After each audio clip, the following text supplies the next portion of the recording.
पूरे जीवन भर उपासक को इससे सावधान रहना ही होगा। और यही गिरा देता है, बड़े बड़ों को टांग मार के गिरा देता है। इसके दांव पेच बड़े विचित्र हैं, बड़े विचित्र हैं।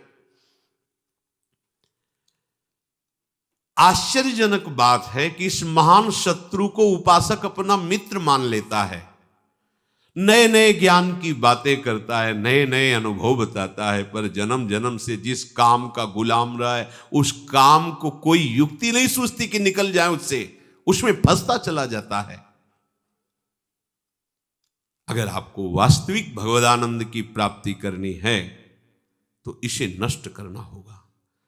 आज जैसे आपने सुना, एक क्षण में आपको लगा कि मैं छोड़ दूंगा, ऐसा लगता है आज के बाद कभी नहीं। पर जो अंदर वृत्तियां हैं आपकी, वो ये बात नहीं मानेंगी। अभी कसम खा लो वृंदावन की, जिसकी जो चाहो, अभी शीतलता आ जाएगी। त्यागाच्छांतरंतरम, अभी हृदय शीतल, हाँ आज के बाद कभी नहीं, हटो यहां से। अब जो वृत्तियां हैं वो आपको जलाएंगे। उस जलन को कोई सहजा, उसी को महात्मा कहते हैं। तास्तितिक्षस्व भारत, उनको सहन करो, बस वो शांत हो जाएंगी। सहन करना बड़ा ही कठिन है। जो सहन कर लेता है वही जीते जी जीवन मुक्त है। एक केवल ये प्रश्न का समाधान कर लो। उस दिन एक श्रृंगार के बाद यही कहा था कि और सब कुछ ठीक चलेगा, ठीक है, लेकिन आपको इस इंद्री पर विजय प्राप्त करनी पड़ेगी, जनेंद्री पर। ये अगर नहीं संभली तो साहब ज्ञान बकवास ही रहा, केवल बातें बनाते रहो, कुछ हाथ नहीं लगेगा। आप खुद अंदर से देख लो, कोई दिव्यता, कोई अनुभूति, कोई भगवदानंद, ये सब बातों में रहेगा, हृदय में, अनुभव में नहीं आएगा। ऐसी वैष्णोजन के दर्शन के लिए नरसिंह मेहता कहते, काछ वाच मन निश्चल राखे, धनि धनि जननी तेरी रे, भड़ नरसैया दर्शन पावा। बड़े भाग्य जो ऐसे महात्मा के दर्शन हो जाए। काछ वाच मन निश्चल राखे, जो किसी कामिनी की तरफ मन को नहीं जाने दिया, जो वाणी को कभी प्रपंच की वार्ता में नहीं लगाया, और जो कभी लंगोटी का कच्चा नहीं हुआ, वही सच्चा महात्मा है। सच्चाई में चलने के लिए इस शत्रु को गिराना ही पड़ेगा, इस शत्रु से हटना ही पड़ेगा। आज हट लो या जन्म जन्म के बाद हट लो, ढिलाई आपकी है, सहयोग प्रभु का है। प्रभु बहुत सामर्थ्यशाली है। ये काम एक अंश से प्रकाशित है। वो हमारे सच्चिदानंद प्रभु गुरु हैं, वो हमारे स्वामी हैं, वो हमारी आत्मा है, हमारे प्रीतम हैं। हम उनका नाम जप करके, उनकी लीला गुण गायन करके, उनके चरणामृत के प्रभाव से इस पर विजय प्राप्त कर सकते हैं। ऐसा नहीं कि कोई प्राप्त नहीं कर पाया या कोई प्राप्त नहीं कर सकता, ऐसा भी नहीं है। इसका कोई प्रभाव नहीं पड़ता जिसका चित्त श्यामा श्याम के चरणारविंद के रंग में रंग गया है। उपासक जब ये निश्चय कर ले कि मुझे इससे अपना पिंड छुड़ाना है, तो बहुत समय तक वो वृत्तियां उसको जलाएंगी, वो उसको सहे, उनके अनुसार कोई चेष्टा ना करे। यही सब गड़बड़ हो जाता है। यम ही न व्यथ्यन्त्येते पुरुषम पुरुषर्षभ शम दुखा सुखाधीरम सोमृतत्वाय कल्पते। जो इस व्यथा को सह जाता है, व्यथित नहीं होता है, सुख दुख में समान भाव रहता है, वो परम पद का अधिकारी हो जाता है। इसीलिए तो चले भगवत मार्ग में शयन करने के लिए। हम गंदे आचरण करते रहें, साधु कहलाएं, भगवत भक्त कहलाएं, योगी कहलाने से क्या है? ये सब बहिर्मुख लोग हैं जो आत्मानंद को जानते ही नहीं, वो तुम्हारी बड़ाई कर रहे हैं, तो तुम अपने को क्या समझ रहे हो? क्या समझ रहे हो? जो भोगों में फंसे हुए हैं, शरीराभिमानी, वो तुम्हारी बड़ाई कर रहे हैं। अगर कोई एक महात्मा कह दे तुम ठीक चल रहे हो, तो करोड़ों की बात फेल हो जाएगी। एक बोल दे तुम ठीक चल रहे हो। हमें इन संसार में आसक्त जनों की बड़ाई से अपने को बड़ा महात्मा नहीं मान लेना है। कुछ नहीं, कोई निर्णय नहीं है, कोई उनमें वो विवेक शक्ति नहीं है। हम उनकी बातों को मानकर अपने को महात्मा मान लेते। अंदर झांक के देखो तुम्हारे अंदर क्या है, चाहे जिस वेश में हो। हमारा उद्देश्य भगवत प्राप्ति यदि हो गया है, चाहे गृहस्थ हो, चाहे विरक्त हो, कोई भी हो, वो धर्म के अनुसार चले, अपने धर्म के अनुसार चले। पूर्ण रूप से आप मुक्त हो जाओगे यदि आप इसको सहना सीख गए। पर है बहुत कठिन सहना, है बहुत कठिन। जिस प्रकार प्रकाश और अंधकार एक साथ कभी नहीं रह सकता, ऐसे ही काम और भगवदानंद एक साथ कभी नहीं रह सकता। यदि प्रकाश है तो अंधकार का लेश नहीं, यदि अंधकार है तो अभी सूर्य उदय नहीं हुआ, अभी ज्ञान का सूर्य उदय नहीं हुआ। संसार कामना और वासना में भागता रहता है। यदि तुम भी कामना और वासना में भाग रहे हो तो तुम कैसे उपासक हो? तुम संसारी हो। तुम्हें कोई ज्ञान नहीं हुआ, तुम्हारे अंदर कोई सिद्धांत नहीं है। इसलिए ये मिथ्या ज्ञान, ये मिथ्या साधन छोड़िए, और जिसे ईश्वर कहा गया है, परमात्मा कहा गया है, आत्मा कहा गया है, ब्रह्म कहा गया है, प्रभु कहा गया है, उसका आश्रय लेकर स्वप्नवत, कल्पनावत, मायाव्रत इस काम से अपने को बचा लीजिए। इस स्थिति को तू प्राप्त कर ले कि जन्म जन्म से जो तुझे रौंद रहा है ये काम तुझे आकर्षित न कर पावे। जब तक तुझे सच्चा ज्ञान नहीं होगा तब तक ये काम घसीटता रहेगा, तब तक तेरे हृदय की जलन मिटेगी नहीं। अछत काम सुख सपन्यों, ना स्वप्न में भी तुझे शांति नहीं मिलेगी। इहा मूत्र विरक्तस्य नित्या नित्य विवेकिनः आश्चर्यम मोक्ष कामाश्य मोक्षादेव विभीषिका। संसारी द्वंद्वों में जीता है, उपासक द्वंद्वातीत होता है।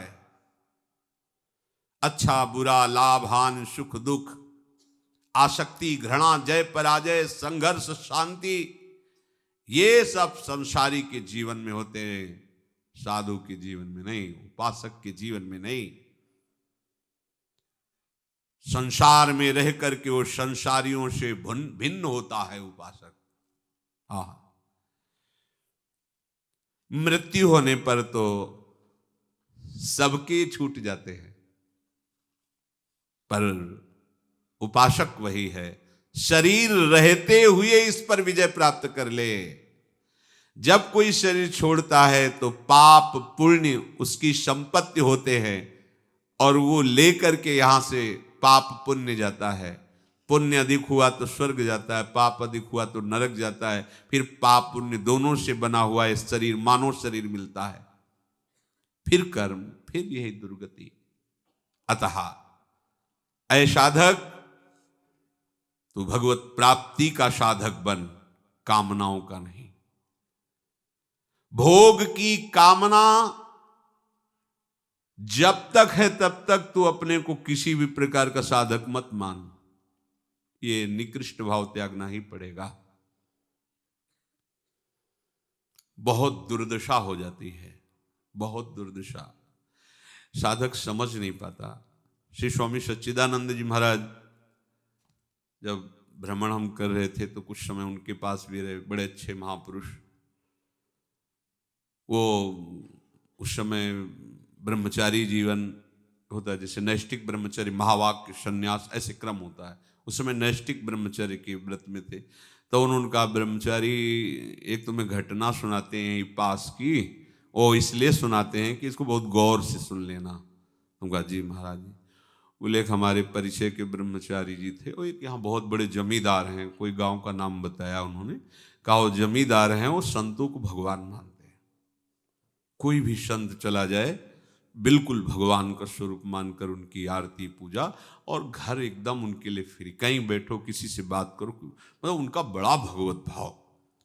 बोले वो ब्रह्मचारी जी उनके यहाँ 10-10 दिन रुकने लगे। जब हमें पता चला तो जब हमारे पास कभी आए तो उनको कहा, बिल्कुल बिल्कुल सिद्धांत के खिलाफ मत चलो, शास्त्र आज्ञा नहीं करता। विरक्त को आज्ञा शास्त्र नहीं करता आप गृहस्थ के घर रुक जाओ, नहीं। आप अगर रात्रि हो रही है, किसी नगर में, गांव में है, तो देवालय में रुकिए, भिक्षा ले लीजिए, देवालय में पाइए।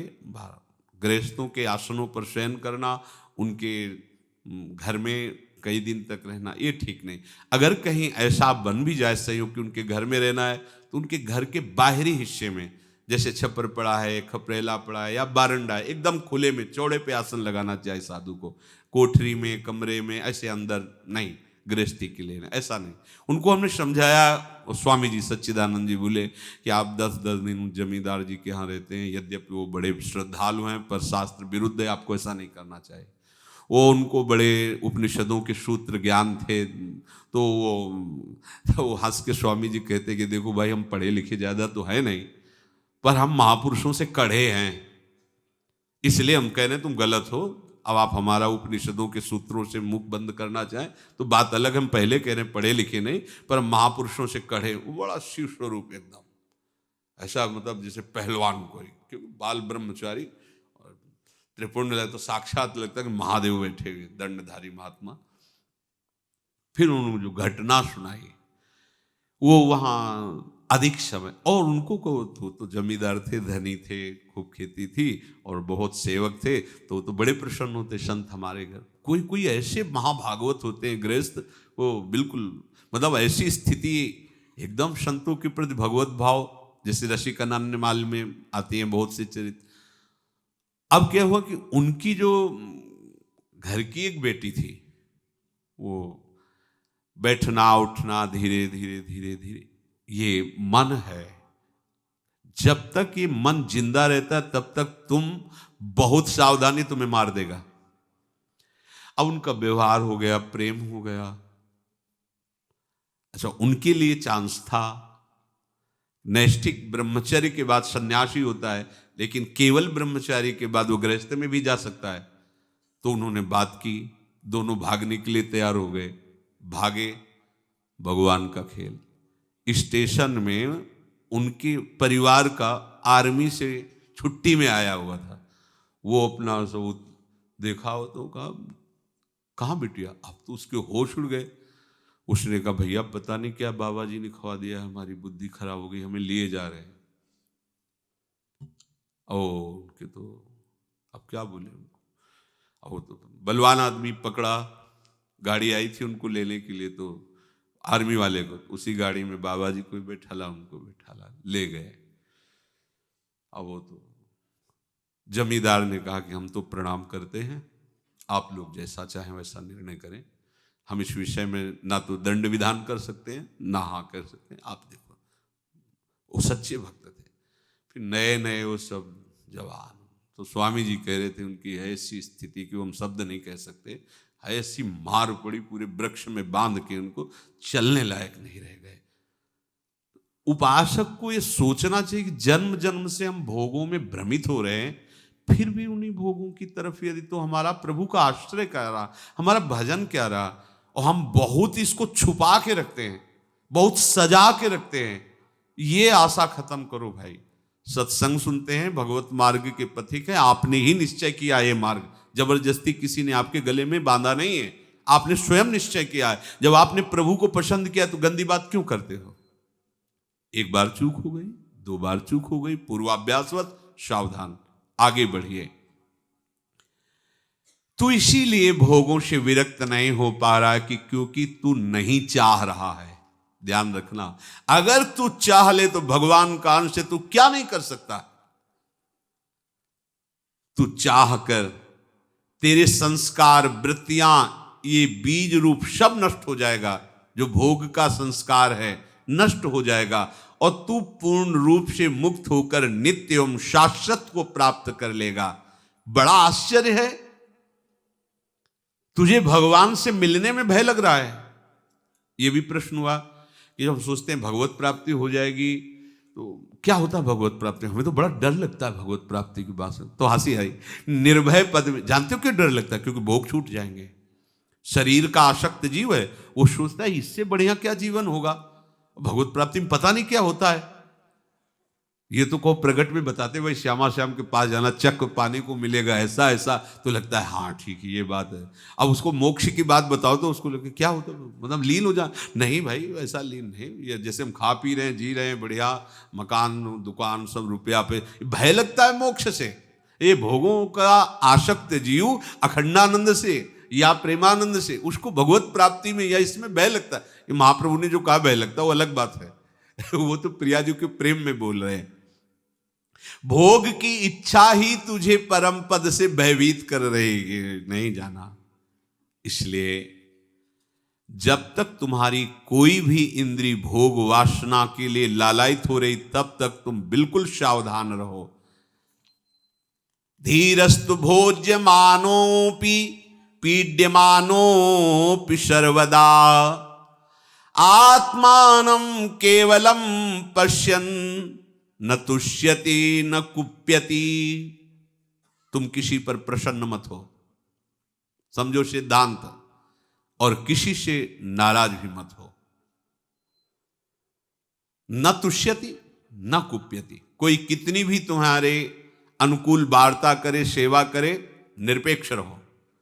तुम्हारे आराध्य देव के द्वारा हो रही, किसी व्यक्ति के द्वारा नहीं। अगर आप उस व्यक्ति के प्रति झुकाव किए तो आसक्त हो जाएंगे, फंस जाएंगे।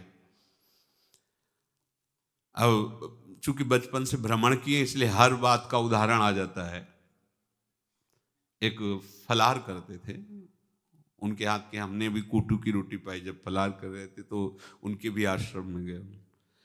जब गृहस्थ जन जुड़ते हैं तो उनकी श्रद्धा उनकी कोटि की होती है। आपको उनके साथ ऐसे रहना है जैसे डूबने वाले के साथ बचाने वाला रहता है। कैसे रहता है? वस्त्र पकड़ा दिया दूर से, ऐसे। इतने बड़े तैराक नहीं हो कि कोई विषय में डूब रहा है और तुम विषय में कूद कर उसे निकाल लो, ये तो कोई जीवन मुक्त परमहंसों की बात है। डूबने वाला पहला काम करता है बचाने वाले को दबा के सांस लेना, उसमें डुबो के ऊपर सांस लेना चाहता है। यदि आप अच्छे तैराक नहीं हो तो आपको मार डालेगा। पहले आप मरोगे, बाद में वो मरेगा, क्योंकि वो आपके ऊपर चढ़ेगा। क्या करे? दूर से नाम रूप पकड़ा दिया, चलो इससे चलो।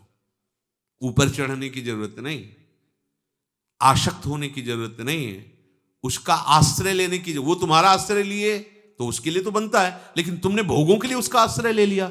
वो हमारा भगत है ना, वो हमारा काम कर देगा। वाह, जीवन तुम्हारा इसीलिए था। मतलब समझो, आशा कहां लग गई? वो भगत है ना हमारा, वो हमारा काम कर दे। अरे तो काय के भगत बने? भगवान के भगत बने या भगत के भगत बने? वो तो धन्य है, गृहस्थ होकर तुम्हें विरक्त भगवान का पार्षद मानकर उसने शरण स्वीकार किया। वो अगर जानता होता बचना तो तुम्हें क्यों स्वीकार किया? अब तुम्हें चाहिए उसे भी बचाओ और तुम भी बचो। अगर इतनी कला नहीं है तो चुपचाप एकांत में भजन करो, व्यवहार में मत उतरो। उपदेश देना, प्रवचन करना, व्यवहार में धर्म गुरु बनना, ये केवल भगवान की सामर्थ्य, दूसरे की नहीं। वही अपनी सामर्थ्य जहां रख देते हैं वहीं से होता है। अपने जानबूझकर इस आग में न कूदे, नहीं तो जल जाएंगे। ये बड़ा विचित्र खेल है माया का। अब उनमें एक विशेष श्रद्धा करने वाले भी भगत होते हैं, पूरा परिवार जुड़ गया। अभी कुछ ही समय जुड़ा हुआ था, एक छोटा बच्चा था उनके, और वो पधार गए। और उनकी पत्नी, महाराज अब तो हमारा कोई न रिश्ते नातेदार कोई नहीं, आप ही गुरुदेव हो। आश्रम में ही गुरुदेव के रहने लगे, और धीरे धीरे गुरुदेव की सारी एकांतिक वृत्ति, जैसे मृग ने भरत जी की हरण कर ली, ऐसे उनकी एकांतिक निष्ठा सब। अब जहां जाना है तो,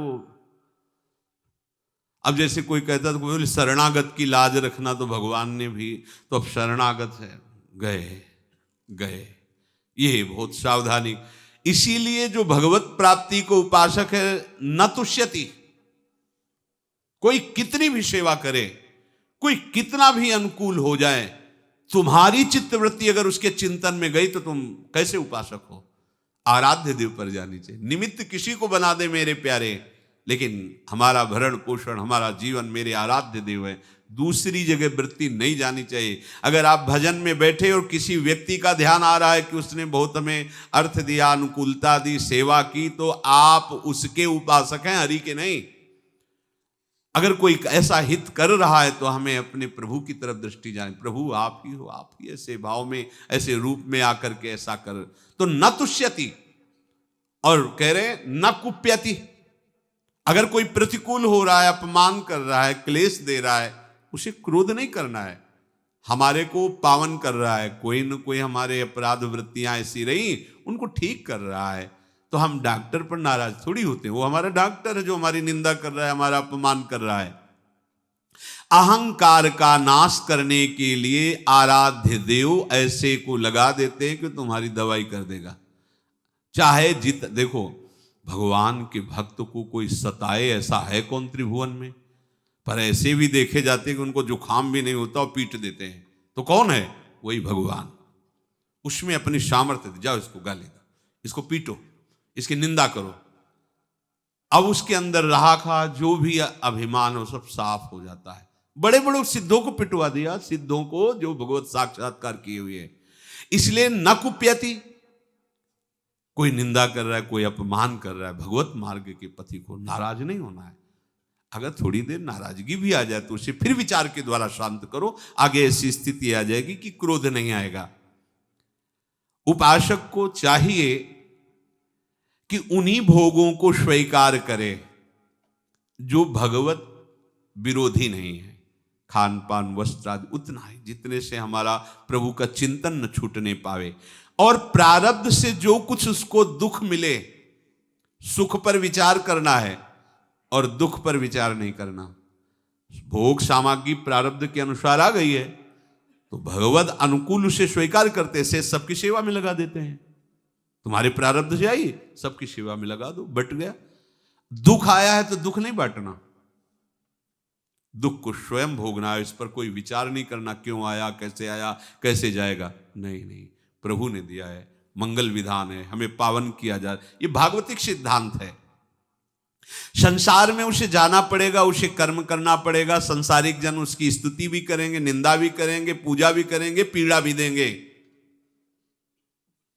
आपको संभलना है, ना किसी पे क्रोधित होना, ना किसी पे प्रसन्न होना है। प्रारब्ध भोग आने वाला है।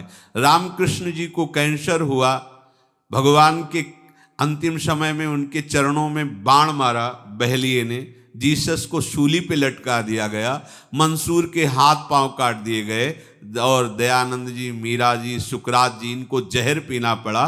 तो बहुत सी ऐसी चेष्टाएं संसार तुम्हारे साथ करेगा। आप कह दो हमें तो ऐसा नहीं है, तो आप उस स्थिति में कहां पहुंच रहे हो?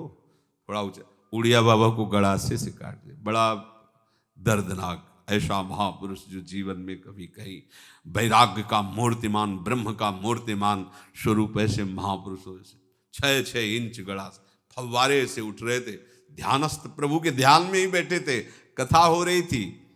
प्रभुदत्त ब्रह्मचारी जी की लिखित जो भागवती कथा है, गड़ासे से सम्मान, प्रशंसा या मृत्यु ही क्यों न हो, उपासक सबको सहन करता है। फिर काम सहने की क्या बात है? आपको ऐसे सहनशील होना है। अपने मानसिक भावों को केवल आप ही जानिए, दूसरे को मत बताइए। आप उपासक हैं, ये सूक्ष्म बात है।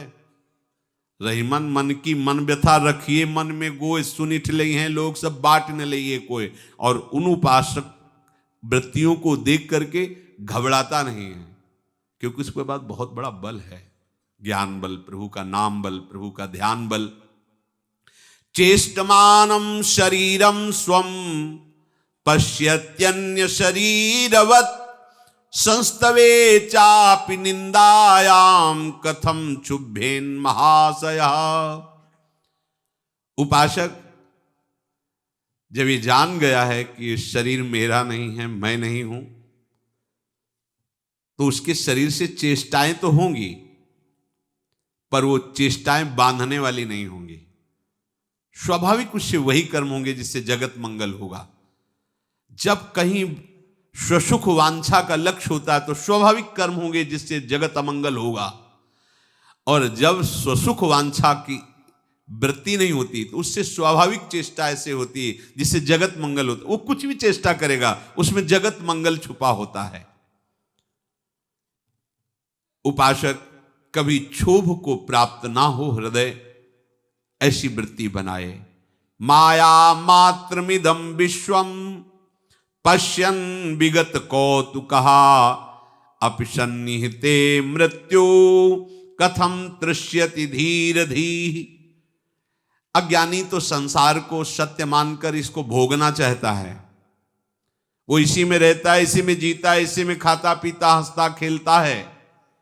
और इसी में अपना विकास मानता है, उन्नति मानता है। संसार में राग द्वेष स्नेह घृणा यही उसका जीवन होता है, पर उपासक का नहीं। उपासक संसार की उन्नति को उन्नति नहीं मानता, वो तो स्वर्ग को भी कुछ नहीं मानता। उपासक इसको उन्नति मानता है। मान अपमान दुख सुख लाभ हानि कोई प्रभाव नहीं, ये उन्नति, ये अध्यात्म उन्नति है। चाहे जितनी भोग सामग्री हो, भोगने की इच्छा ना हो, ऐसा हो जीवन कृतार्थ हो जाएगा, ऐसा हो जीवन कृतार्थ हो, और ऐसा बिल्कुल होगा। आप सच्ची मानिए, प्रभु के लिए कुछ दुर्लभ नहीं है। आप उन प्रभु का आश्रय ले, बिल्कुल मान लीजिए। वो जीवन को देखा है, इस हृदय को देखा है। ये लोग कहते हैं हम पीएचडी पढ़े, तो हम कहते हैं मन की पीएचडी पढ़े, क्योंकि बचपन से इसी की मार खाते रहे, इसी को देखते रहे, इसी की एक एक हरकत देखते रहे, एक एक वृत्ति देखते रहे। सच्ची मानिए, प्रभु का आश्रय लेकर इसे प्रभुमय कर दिया जाए, मन को प्रभुमय कर दिया, सब ठीक हो जाएगा। रात दिन भजन में लगा दो, मृत्यु नजदीक है, आने वाली है। संसारी पुरुष मृत्यु से डरता है। यदि तुम मृत्यु से भयभीत हो गए तो तुम कौन से साधक हो, किस बात के साधक हो? अरे भाई, तुमने तो जीते जी शरीर का त्याग कर दिया, अब छूटे तो क्या परेशानी। सबसे बड़ी मृत्यु की, भय की वृत्ति उसके अंदर होती जो शरीर को अपना मानता है, जो जीना चाहता है, जो भोग भोगना चाहता है, जी कर वही मृत्यु से भयभीत होता है। तूने तो भोगों को त्यागा, शरीर के राग को त्यागा, तो जीने की इच्छा क्यों? अभी मृत्यु आ जाए क्या फर्क पड़ता है। हम तो अपने स्वरूप में, अपने स्वामी जी के समीप है और वहीं है, वहीं जाना है, वहीं है, जहां जाना है वहीं है। अब हमें क्या फर्क पड़ता है? बोले आपको नहीं पड़ता होगा, हमें तो पड़ता है भाई। हम आपस में मिलके एक शब्द में हमें बोल दिया, हम सब प्रियाजू के हैं, और ये तो जले गए, एक दूसरे को सब ले जाते हो, जलाते। ए मरा, ये ले गए, राम नाम सत्य है। तो तेरे विवेक कहाँ गया था? तू तो समझ, अब कम से कम एक को फूंक के आ रहा है तो तू जीते जी तो समझ ले कि सत्य क्या है। लेकिन नहीं, तो फूंक के आ रहे, पर उसको ये ज्ञान नहीं कि हम अभी बोलते क्या गए थे। अगर तेरे को मृत्यु का भय है तो तू उपासक किस बात का है? ये मृत्यु का भय उसी को सताता है जिसको इस शरीर से प्यार है, जीने की आशा है। क्यों? क्योंकि भोग भोगना है, इसलिए अच्छा लगता है संसार। उपासक तो मृत्यु को खिलवाड़ समझता है, और जिसकी वृत्ति भगवदाकार होने लगती है, वो मृत्यु तो महोत्सव हो जाता है उसके लिए। अज्ञानी मृत्यु से भयभीत होता है, उपासक नहीं। जब तूने संसार को, शरीर को मिथ्या माया जानकर त्याग दिया, तो तुम मृत्यु से क्यों भयभीत होता है? स्वागत कर मृत्यु का और उत्सव मना उस दिन का जिस दिन तेरा शरीर छूटेगा। काहे को भयभीत? अब जब मृत्यु से भयभीत नहीं तो फिर और क्या भय? सबसे बड़ा कष्ट मृत्यु देती है, उसी से तो ये काम आदि क्या कष्ट दे सकते हैं। पर हम लोग बहुत कमजोर हो गए हैं, विषयों का सेवन करने से आध्यात्मिक ऊर्जा शक्तिहीन हो गए हैं। इसलिए हमें चाहिए कि हम अपना बल बढ़ाएं।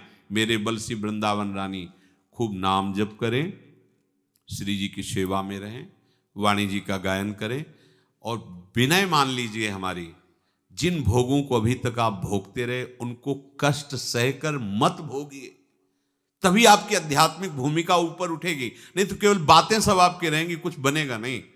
सच्ची मानिए, आप इस बात को रोक लीजिए। हम कह रहे हैं उचित सात्विक भोजन भरपेट पा लीजिए, जितनी नींद आए खूब आराम से सो लीजिए। चाहे व्यवहार के कार्य हो, चाहे परमार्थ के कार्य हो, सब भगवत स्वरूप मानिए। बहुत आनंद पूर्वक भगवत प्राप्ति हो जाएगी। पसीना चुआने की जरूरत नहीं है। पर आपको क्यों नहीं हो रही? क्योंकि आप यह साधन कर रहे हो। चलनी में गैया है और दोष दैव को दे, बार बार उन्हीं भोगे हुए विषयों को भोगने की इच्छा। कैसे बमन के भांति जो भोग हैं उनको भोगते हुए आज तक तृप्ति नहीं, तो थोड़ा तो विवेक कर ले। कम से कम अब तो जितनी बची उतनी तो बचा ले। अब लो नशानी, अब ना नशे हो। हमारे ऊपर प्रभु की कृपा है, हमें घबराना नहीं। प्रारंभ से लेकर अंतिम तक जो बड़ा भारी शत्रु है उसको आप परास्त करना है प्रभु के नाम बल से, प्रभु के चरण बल से। इस काम से मुक्ति, काम से बच जाओ। नहीं तो जहां काम तहां राम नहीं, जहां राम नहीं काम। अगर ये काम है तो प्रेम कैसे हो सकता है प्रियालाल से? कैसे हो सकता है? श्री ध्रुवदास जी कहते सूर्य उदय हुआ अंधकार बनाए, तो सूर्य कैसा? भगवत प्रेम के उपासक और काम तो कैसा कैसा, ये बहुत ऊंचाई तक रहता है। और अभी आप इसी क्षण से हट करें और भगवत आश्रय लें तो आप रोक सकते हैं, जो हम कर नहीं सकते हमारे प्रभु हमको आदेश नहीं देंगे। तो ये अष्टधा प्रकृति में हम प्रभु के दिव्य अंश होते हुए स्वयं फंस गए हैं। स्वयं हमने इसे स्वीकार किया है भोग बुद्धि से, स्वयं शरीर को मैं माना है। तो आपको अपने द्वारा अपना उद्धार करना होगा, आपको अपनी स्वीकृति बदलनी होगी। आप प्रभु के अंश हैं, किसी की रचना नहीं है, आप भगवान की भी रचना नहीं है, आप उनके अंश हैं। यह है भगवान की रचना। प्रकृति कृति ये रचना है, आप रचना नहीं हो, आप वही हो, उन्हीं के हो। दो भाव, वही तो ब्रह्म भाव, उन्हीं के भक्त भाव। जो देह प्राप्त होती है, सखा देह या गोपी देह या सहचरी देह, वो चिदानंद आत्मस्वरूप होती है। प्रकृति की रचना थोड़ी हो, तो भगवत स्वरूप होती है। इसलिए निरंतर नाम जप करो, असत आचरणों से बचो, सत्संग का यही परम लाभ है। इसी जन्म में हम भगवत प्राप्त हो जाएं। श्री राधा वल्लभ लाल की।